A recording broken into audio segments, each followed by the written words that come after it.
तो खैर आज मार्केट की क्लोजिंग बड़ी शानदार रही। आज 100 पॉइंट का सीधा जश्न बनाया बाजार ने पुल बैक के तौर पर और एक क्लोजिंग 10,550 के ऊपर रही है। सेंसेक्स में भी करीब तिगुना तक लगा 300 अंकों की बढ़त के साथ। अच्छा कंट्रीब्यूशन था, करीब 1% का बैंक निफ्टी का। सरकारी खेमा काफी अच्छा आया। मार्केट ब्रेड ठीक थी, 41% शेयर यानी कि 50 में से 41 शेयर, माफ कीजिए परसेंट नहीं नंबर्स है, इन्होंने आज बढ़त के साथ ही पार्टिसिपेट किया। तो आज की क्लोजिंग ठीक है। खैर एक और चीज है जो लगातार मोटो एक्सपो की तस्वीरें आपको दिखा रहे हैं, मार्केट का अच्छा रिदम के साथ साथ ना ऑटो का कंट्रीब्यूशन भी अच्छा है। आज जब हम मार्केट के वेटेज वाले शेयर देख रहे थे ना, उसमें मारुति ने बहुत अच्छा रोल प्ले किया है। तो एक मारुति की नई स्विफ्ट गाड़ी भी आई जिसके बारे में हम लगातार हम आपको बता रहे हैं। कंपनी ने इसकी कीमत सिर्फ 5 लाख रुपए रखी है। कंपनी का ऐसा कहना है कि कीमत बड़ी जस्टिफाइड की करके रखी गई है। और हमारे संवाददाता समीर दीक्षित ने इस पूरी गाड़ी का पूरा ब्यौरा लिया, जांच ली, देखा परखा। जरा गाड़ी की तस्वीरें भी देखिए और जानिए क्या क्या है इस गाड़ी में। हैचबैक सेगमेंट की सबसे पसंदीदा कार स्विफ्ट के नए अवतार को लॉन्च किया है मारुति सुजुकी ने ऑटो एक्सपो 2018 में, और इसका पहला लुक इस वक्त आपके सामने है। 3 पैरामीटर्स, स्पोर्टी, स्टाइलिश और बोल्ड, ये वो लुक है जो नए स्विफ्ट को डिफाइन करती है। यहाँ से अगर आप देखें तो जो फ्रंट है इसको सिंगल फ्रेम यहाँ पे ये ग्रिल दी गई है जिससे काफ़ी स्पोर्टी लुक सामने से नजर आता है। जो प्रोजेक्टर हेडलैम्प्स है इसको भी एरोडायनेमिक्स शेप जो है उसके साथ में मैच करता हुआ न्यू स्टाइलिश ये प्रोजेक्टर हेडलैम्प्स दिए गए हैं। पिछले स्विफ्ट के मुकाबले जो नए स्विफ्ट है इसका जो अलॉय व्हील्स हैं ये ड्यूअल टोन अलॉय व्हील है जो कि चलन में है, ट्रेंड में है, और ये गाड़ी के स्पोर्टी लुक को और बढ़ाता है। पूरे नए स्विफ्ट की अगर आप डिज़ाइन को देखें तो ये पिछले स्विफ्ट के मुकाबले काफ़ी स्पोर्टी है। 17.72 सेंटीमीटर का यहाँ पे एक LCD स्क्रीन दी गई है इंफोटेनमेंट के लिए। आप अपने एंड्रॉयड फ़ोन को, एप्पल फ़ोन को ईजिली कनेक्ट कर सकते हैं और ड्राइविंग के दौरान उसका आप लुत्फ उठा सकते हैं। एक और बदलाव ये कि इस जैसे आप के पास ड्राइवर के पास ये हैंडल है, पूरी बॉडी को स्लीक बनाया है, तो जो पिछले सीट पे बैठेगा उसके लिए खोलने के लिए यहाँ पर नॉक दिया हुआ है, और आपके पास बेहतर यहाँ पे स्पेस दी गई है। जो पीछे बैठा है, जो पेडेस्ट्रियन है, उसके लिए काफ़ी कंफर्टेबल और जो लेग स्पेस है वो काफ़ी यहाँ पर दी गई है। ये जो पीछे लोग अक्सर बैठते हैं उनको शिकायत होती है कि उनके लिए जगह कम है, उस शिकायत को दूर करने की कोशिश की गई है। बूट स्पेस यानी कि जो आप यात्रा के दौरान आप जगह देखते हैं जहाँ पे आपको सामान रखना है, वो भी इस बार ज़्यादा है। 268 लीटर का, तकरीबन 270 लीटर का बूट स्पेस इसमें दिया गया है, जो कि आपको पिछले स्विफ्ट की तुलना में करीब 12% ज़्यादा है, यानी कि आप ज़्यादा सामान अपने साथ सफ़र में ले जा सकते हैं। तो ये माना जा रहा है कि स्विफ्ट के लॉन्च के साथ ही इसके लोगों को पसंद किया जाना लगभग तय है, और जो अब तक इसने पकड़ बनाई हुई है हैचबैक सेगमेंट में, उसमें मारुति और अपने आप को आगे बढ़ाने में कामयाब हो पाएगी। कैमरामैन गोपाल के साथ समीर दीक्षित।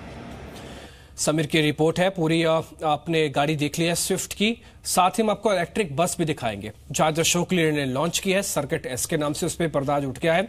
मैनेजमेंट से भी हमने बातचीत की है, मिस्टर विनोद दसारी हैं जो कि MD है कंपनी के, उनसे भी बातचीत हुई है। लेकिन ठीक उससे पहले ना एक बार जरा कल की तैयारी में ना नंबर्स भी देख लेते हैं, ये बहुत इंपॉर्टेंट है। चलते चलते आपको बस भी दिखाएंगे जो कि इलेक्ट्रिक का बस के तौर पर आज अशोक लीलैंड ने लॉन्च की है।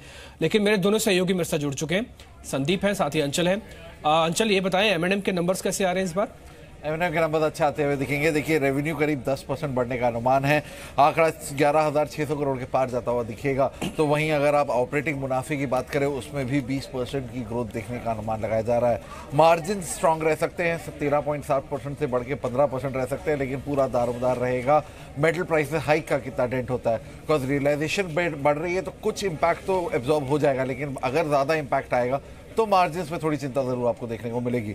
जहां तक रही बात मुनाफे की, तो 23% का जंप मुनाफे में आता हुआ दिखेगा। करीब करीब 985 करोड़ के आसपास का मुनाफा कंपनीज बाई पोस्ट कर सकती है। ये इंपॉर्टेंट है जो आप M&M के बारे में बता रहे हैं। अच्छा अंचल एक और बताएं, टाटा स्टील के नंबर्स कैसे आ रहे हैं? कि ये नंबर समझे जाएं कि शेयर को थोड़ा और प्रोपेल करेगा? बिल्कुल नहीं, देखिए टाटा स्टील के केस में नंबर्स बहुत अच्छे आ रहे हैं। अब सारा दारोमदार इस बात पे रहता है कि पहले से ही शेयर थोड़ा सा आज के सत्र में थोड़ा स्ट्रांग हुआ था, वो कल चलता है कि नहीं। लेकिन हाँ, रेवेन्यूज अगर बात करें 14% आय बढ़ने का अनुमान है, ऑपरेटिंग मुनाफा 40% से ज़्यादा बढ़ने का अनुमान है इस साल। देखिए पिछले साल के कंपैरिजन में यूरोपीय कारोबार अब स्टेबल है, उसका इम्पैक्ट नहीं है, वो एक प्लस पॉइंट है। दूसरा, कंपनी के ओवरऑल खर्च कटेल हुए हैं, इंटरेस्ट कॉस्ट कम हो रही है, उसका फायदा मिलेगा मार्जिन में भी, और यही कारण है मार्जिन ऑलमोस्ट 3% बढ़ने का अनुमान लगाया जा रहा है। जहां तक रही बात मुनाफे की, तो इस बार ही करीब 5.5 गुना कंपनी का मुनाफा बढ़ सकता है, 469% टू बी एग्जैक्ट मुनाफा बढ़ने का अनुमान लगाया जा रहा है। इंटरेस्ट कॉस्ट जो कम हो रही है और जो यूरोपीय कारोबार का डेंट हट रहा है, वो पूरी की तरह कंपनी के मुनाफे को इस बार सपोर्ट करेगा। ठीक है, इस बार अच्छा मुनाफा दिखा सकता है फिर से टाटा स्टील, जरूर ध्यान रखिएगा। ये शेयर मेटल के अंदर जब चलता है ना, 2-3 मेटल शेयर्स और भी चल पड़ते हैं इसको देख के, तो इसमें थोड़ा सा ध्यान रखा जाए। टाटा स्टील, एम&एम के दोनों के नंबर्स अब आपके सामने हैं। अब जरा ओएनजीसी, बीपीसीएल के नंबर, हालांकि एक अहम खबर अभी आप देख भी पा रहे थे कि जीएसटी की काउंसिल में हो सकता है आने वाले दिनों में पेट्रोलियम प्रोडक्ट्स को लेकर चर्चा और हो। इस पे जैसे हमको और जानकारी मिलेगी हम आपके सामने बात रखेंगे, लेकिन पहले ओएनजीसी और बीपीसीएल के नंबर कैसे आ रहे हैं जरा एक बार ये भी देख लेते हैं। बताएं संदीप, नंबर कैसे आ रहे हैं दोनों के? ओएनजीसी की जहाँ तक बात है तो नंबर्स अच्छे रह सकते हैं। क्वार्टर बेसिस पे इनकी जो बिक्री है उसमें करीब 22% के आसपास की बढ़त आएगी। क्रूड की कीमतें $10 के आसपास बढ़ी हैं एवरेज बेसिस पे, और उसके साथ साथ गैस के वॉल्यूम बढ़े हैं, जिसपे हमने रिलेशंस भी इंप्रूव होते हुए देखी हैं। सरकार ने 1 अक्टूबर से गैस की कीमतें बढ़ाई थी, 17% बढ़ी थी वो, उस वजह से इस बार इनके जो नंबर्स हैं उसमें बिक्री में भी, अबिडा में भी 21 से 22% के आसपास की बढ़त देखने को मिलेगी। जहाँ तक मुनाफे की बात है तो इनकी जो ब्याज लागत है और जो DD&A खर्च है वो भी कम होते हुए दिखेंगे, जिस वजह से ओवरऑल जो मुनाफा है उसमें भी करीब 21% के आसपास की बढ़त देखने को मिलेगी। तो ओवरऑल देखा जाए नेट ओएनजीसी के जो नंबर्स है सिक्वेंशियल बेसिस में एक अच्छी बढ़त आपको दिखाते हुए दिखेंगे। बीपीसीएल के नंबर्स की जहां तक बात है तो इनकी सेल्स जरूर बढ़ती हुई दिखेगी, अच्छी खासी ग्रोथ यहां पे आएगी, क्योंकि इनके जो रिफाइनिंग वॉल्यूम्स हैं, सेल्स वॉल्यूम है वो बढ़े हैं। जीआरएम्स में भी इजाफा देखने को मिलेगा इन्वेंट्री गेंस की वजह से, लेकिन आईओसी की तर्ज पर इतने बड़े गेंस जीआरएम्स में नहीं देखने को मिलेंगे, क्योंकि इनकी जो कोची रिफाइनरी है उसमें एक्सपेंशन पूरा होता जा रहा है, तो वहाँ पे कुछ जो कॉस्ट का इम्पैक्ट है वो इस बार नंबर्स में देखने को मिलेगा, जिस वजह से इनका जो बिड्डा भी है, मार्जिन भी है, वहाँ पे प्रेशर देखने को मिलेगा। और चूंकि डेप्रिसिएशन खर्च और ब्याज लागत बढ़ती हुई दिखेगी तो उसका असर कहीं ना कहीं मुनाफे पे भी देखने को मिलेगा। मुनाफा हमारा अनुमान है सीक्वेंशियल बेसिस पे 9.5% गिरकर 2135 करोड़ रुपए के आसपास देखने को मिलेगा। तो बीपीसीएल थोड़े से वीक रह सकते हैं नंबर, लेकिन ONGC strong set of numbers पेश कर सकता है। ठीक है, दोनों के नंबर्स का दोनों अलग अलग फ्लेवर के साथ है। बीपीसीएल के थोड़े कमजोर नंबर, ओएनजीसी के ठीक नंबर्स। इस बार ये ऑयल एंड गैस का पूरा खबर है। खैर एक खबर इसी से ही जुड़ी हुई है, कच्चे तेल से, जिनके दोनों के नंबर प्रभावित होते हैं, वह है क्रूड के प्राइसेस। और भारत में क्रूड के प्राइसेस इस समय इसलिए भी ज्यादा इंपॉर्टेंट हो जाते हैं, एक तो सरकार की फिस्कल डेफिसिट की प्रॉब्लम बनी हुई है और चुनाव है। चुनाव में इस बार तेल और डीजल फिर से बड़ा मुद्दा बन जाएगा, इसलिए जीएसटी काउंसिल पे इस पे बारे में चर्चा हो जारी है। पेट्रोलियम प्रोडक्ट्स पर जीएसटी में लाने पर चर्चा शुरू हो गई है। ये बजट में ही हमको पता लग गया था, जब वित्त मंत्री ने जी बिजनेस के एक्सक्लूसिव इंटरव्यू में कहा था कि इसको लेकर वो प्राथमिकता देंगे, जीएसटी में इसकी बातचीत होगी काउंसिल में।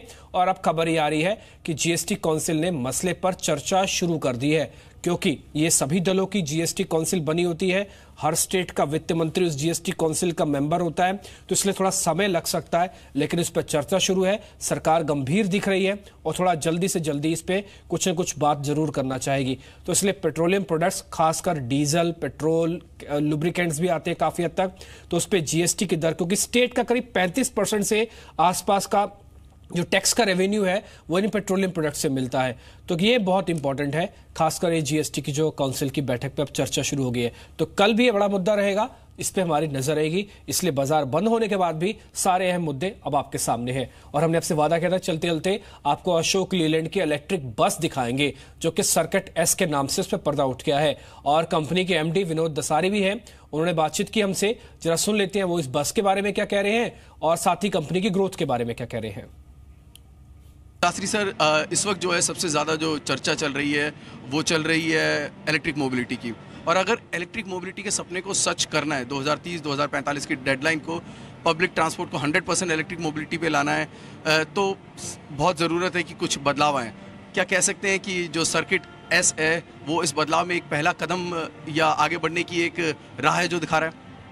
देखिए, इलेक्ट्रिक व्हीकल को तो आना है। सबसे पहले जैसे आपने बताया 2030 से पूरी सिटी बसेस को ट्रांसफॉर्म करने के लिए गवर्नमेंट ने एक प्रोत्साहन बढ़ाया है सबका। लेकिन सब लोग इलेक्ट्रिक बस बना सकते हैं, हम भी इलेक्ट्रिक बस बना सकते हैं। सर्किट हमने सबसे पहले लॉन्च किया था, लेकिन जब हम लोगों ने इंडिया में स्टडी किया कि यहाँ का इंडिया के लिए कौन सा कॉन्सेप्ट अच्छा होना चाहिए, तो हम लोग को 4 चीज़ें महत्वपूर्ण लगी उसमें। सबसे पहले कि हमारी जो बसें हैं, लगभग 85% बसें दिन में केवल और एक रूट में केवल 25 किलोमीटर जाती हैं और वापस डिपो में आ जाती हैं, फिर वापस डिपो में ऐसे इनका रूट ऐसे रहता है। तो हमने सोचा कि इतना बड़ा बैटरी बनाने की क्या ज़रूरत है जो दिन में 400 किलोमीटर जाए, जब 25 ही किलोमीटर जाती है और वापस आ जाती है। बैटरी को हल्का करो तो जिससे कि उतना वजन लेके घूमना ना पड़े। बैटरी हल्का करने से और उसमें पैसेंजर ज़्यादा जा सकते हैं। मैक्रो लेवल पर अगर बात करें, इलेक्ट्रिक मोबिलिटी प्लान की बात करें, जो गवर्नमेंट का सपना है, उसमें आपको लगता है कि अभी अड़चने हैं या यूं कहें कि चैलेंजेस को क्या होंगे जो सबसे बड़े अगर बात करें? सब लोग सीख रहे हैं अभी, गवर्नमेंट भी सीख रही है, लेकिन गवर्नमेंट बहुत प्रोएक्टिव है, हर तरीके की टेक्नोलॉजी को बोल रही है कि आप लोग ट्राई तो करिए। इसीलिए 11 स्मार्ट सिटीज़ में लगभग 500 गाड़ियों को दिया है, जो हर जगह हम लोग बिड कर रहे हैं अभी। चेतन सर, जब इलेक्ट्रिक मोबिलिटी की बात होती है, whenever we are talking about electric mobility, the first thing that comes in mind is kind of the work that you have done even in the past, right? Swappable battery that we are talking about right now. Is it good only for the public transport, or even for passenger vehicle we can think about something like swappable battery? Three-wheelers ho, taxis ho, buses ho, anything that is shared, it makes a lot of sense on this area. Because they are driving the most number of kilometers, and therefore it makes most sense to have the most impact in society as you look at that. Having worked on electrics for 20 years, 3 challenges came to your mind. How do you achieve cost? How do you look at the long refueling time? And how do you look at range anxiety? And what solution we have here for the first time addresses the 3. We're able to get cost of vehicles similar to regular vehicles by removing the battery from them. You can get the cost of energy to be similar. And for the first time, you can get refueling that is faster, cheaper, and more convenient than diesel or petrol. Now, for that is a customer value. So yes, it's applicable everywhere. Even if it's a personal car, you'd love to have that. But we are starting in areas which are the most impactful for India, which is shared and public transportation across 3-wheelers, buses, and 4-wheelers.